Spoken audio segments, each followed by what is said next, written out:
Hello everyone, welcome back to my channel Study with Pankaj sir. Today we are discussing objectives of fiscal policy. उससे पहले आपको पता होना चाहिए physical policy क्या होती है। देखो, फिजिकल पॉलिसी वो पॉलिसी होती है जो गवर्नमेंट बनाती है। किससे रिलेटेड बनाती है? टैक्स एंड एक्सपेंडिचर से रिलेटेड, ताकि सप्लाई ऑफ मनी को इकोनॉमी में कंट्रोल किया जाए। जब इन्फ्लेशन होती है तो गवर्नमेंट क्या करती है? टैक्सेस को बढ़ा देती है। टैक्सेस को बढ़ाने से ये होता है कि जो लोगों के पास इनकम है वो टैक्सेस के फॉर्म में गवर्नमेंट के पास आ जाती है और लोगों की डिमांड जो प्रोडक्ट से रिलेटेड है वो कम हो जाती है।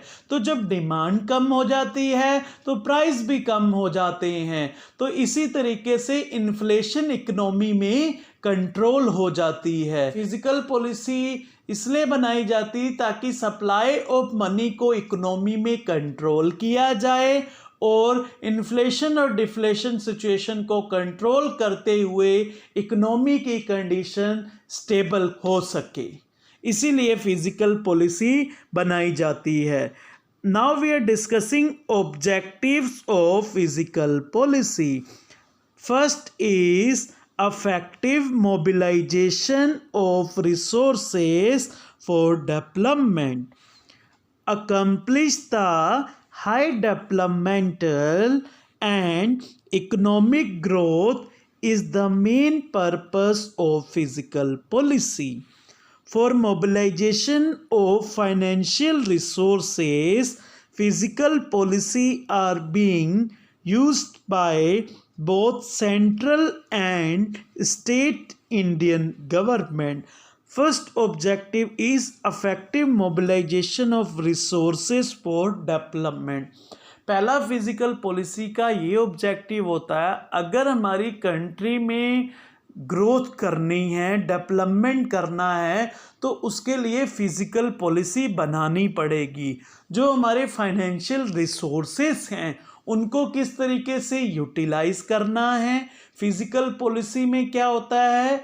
टैक्स और एक्सपेंडिचर से रिलेटेड पॉलिसी बनती है कि गवर्नमेंट के पास जितना टैक्स से पैसा आया है वो कितना आया है और कितना गवर्नमेंट ने एक्सपेंडिचर करना है इकोनॉमी के डेवलपमेंट के लिए।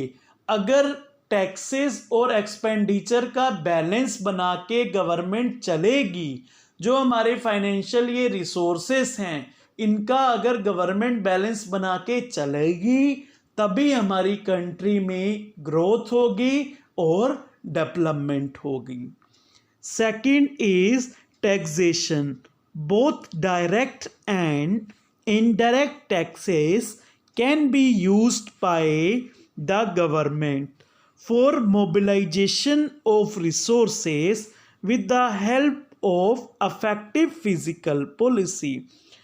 गवर्नमेंट डायरेक्ट और इनडायरेक्ट दोनों टैक्सेस को यूज करती है ताकि हमारी कंट्री की पोजीशन स्टेबल रह सके। किसकी हेल्प से? फिजिकल पॉलिसी की हेल्प से। जब गवर्नमेंट ने सप्लाई ऑफ मनी को इंक्रीज करना होता है इकोनॉमी में, तो गवर्नमेंट क्या करती है? टैक्सेस को बढ़ा देती है। और जब गवर्नमेंट ने सप्लाई ऑफ मनी को डिक्रीज करना हो इकोनॉमी में, गवर्नमेंट क्या करती? टैक्सेस को कम कर देती है।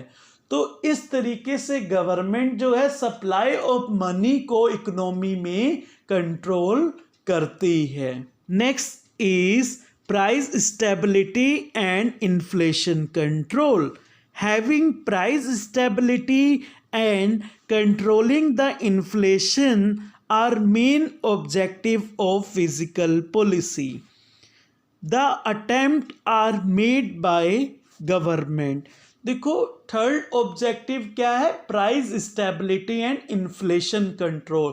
तो फिजिकल पॉलिसी किस तरीके से प्राइस स्टेबिलिटी और इन्फ्लेशन कंट्रोल करती है?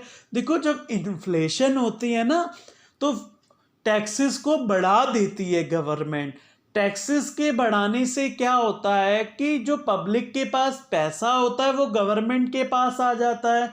जब पब्लिक का पैसा गवर्नमेंट के पास आ गया तो पब्लिक की पास पैसा अब कम हो गया।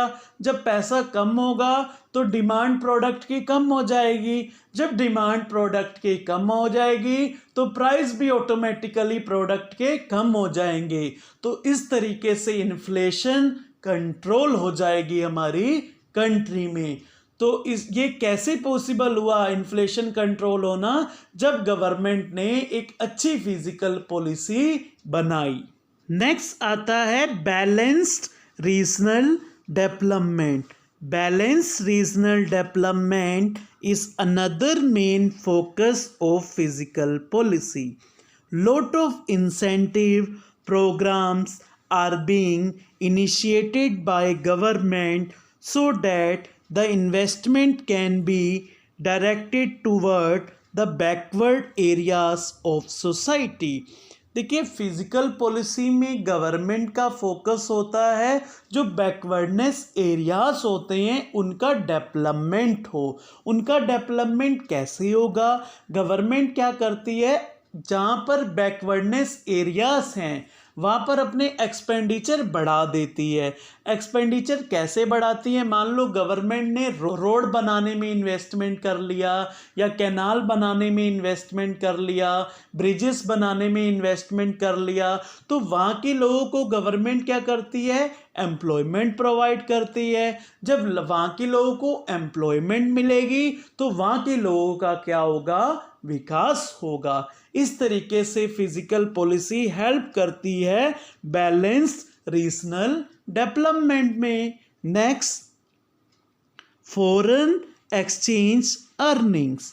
When the central bank of country gives incentives like exemption in custom duty, concession in excise duty, while producing things in a domestic markets, it motivates the foreign investor to increase the investment in the domestic country. देखो physical policy से क्या होता है, foreign exchange earning भी होती है। जब हमारी कंट्री की पोजीशन स्टेबल रहेगी तो जो फॉरेन इन्वेस्टर्स होते हैं वो हमारी कंट्री में इन्वेस्टमेंट करेंगे। जब फॉरेन इन्वेस्टर हमारी कंट्री में इन्वेस्टमेंट करेंगे तो हमारी कंट्री में क्या होगी? वेल्थ इंक्रीज होगी, जिससे हमारी कंट्री का क्या होगा? ग्रोथ एंड डेवलपमेंट होगा। जब हमारी कंट्री में फिजिकल पॉलिसी सही तरीके से बनेगी, गवर्नमेंट जो है टैक्सेस और एक्सपेंडिचर का एक प्रॉपर तरीके से यूज करेगी, तो इससे हमारी इकोनॉमिक कंडीशन स्टेबल रहेगी, जिससे क्या होगा? फॉरेन कंट्रीज हमारी कंट्री में इन्वेस्टमेंट करेंगी और हमारी कंट्री की वेल्थ मैक्सिमाइज होगी और हमें जो है फॉरेन एक्सचेंज अर्निंग होगी, जिससे हमारी कंट्री का क्या होगा? ग्रोथ एंड डेवलपमेंट होगा। So this are the objectives of physical policy. I hope आपको ये वीडियो अच्छी लगी होगी। Please like, share and subscribe my channel and press the bell icon. Thank you. Have a nice day.